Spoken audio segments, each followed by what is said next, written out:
Hi, I'm Paul Friedman. I am the founder of the Marriage Foundation, and we've been doing this for over 20 years, and hopefully you're already a subscriber, so you're learning our very unique approach to marriage. This topic in particular is a good one. My husband doesn't show affection. And there's a few different reasons for this happening. And one is just that men are less inclined to show affection as a woman is used to being shown affection, or what registers in her mind as he loves me and he's being nice to me and he wants to get affectionate with me. Most men don't realize, for instance, that women need to be heard. They need to have a period of time just to express themselves. That alone is a huge way of showing affection, and I'm sure your husband is not doing that. I'm going to share with you the truth here, and that is that you're not going to get him to show you affection, not the way you think. A lot of women sit down and they have that discussion with their husband, and in some cases the husband is really receptive, but we're creatures of habit, and it's not normal. If your husband is the type who doesn't show affection, it's not normal for him to start showing affection in the way, again I stress, in the way you expect it to be shown. So I'm going to recommend to you something that's a little bit different.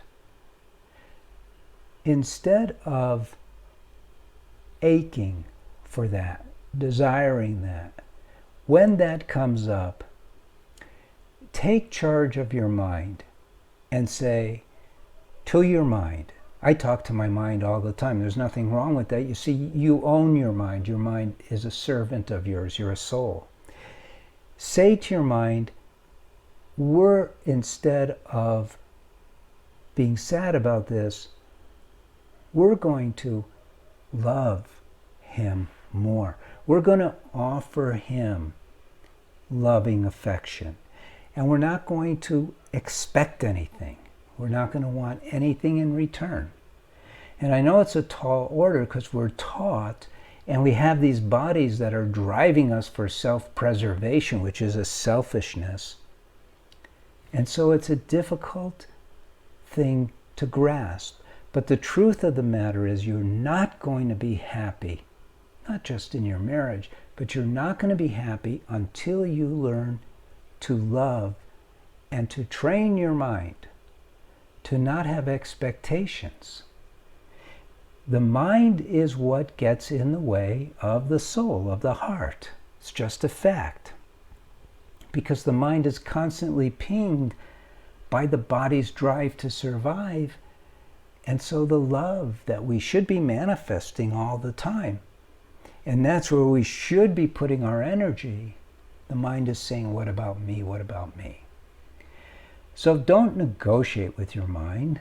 Take it over. Take charge of your mind and let it know that you, the soul, are in charge, and that you're going to love your husband despite his flaws, despite his inconsistencies and shortcomings, that those are just not going to be important enough to change how much you love your husband and how much you're going to express that to him. And that's really how it works. Now, you could learn more by watching these videos. You'll get more of a sense of what I'm talking about. I also have a couple of books. I have a course for women. I have a course for men too. So take a look at our website also. See what we have to offer, because I think you're going to be uplifted by this. Again, I'm Paul Friedman. I thank you for spending time with me. I founded the Marriage Foundation so that we can serve you. God bless you, and take care.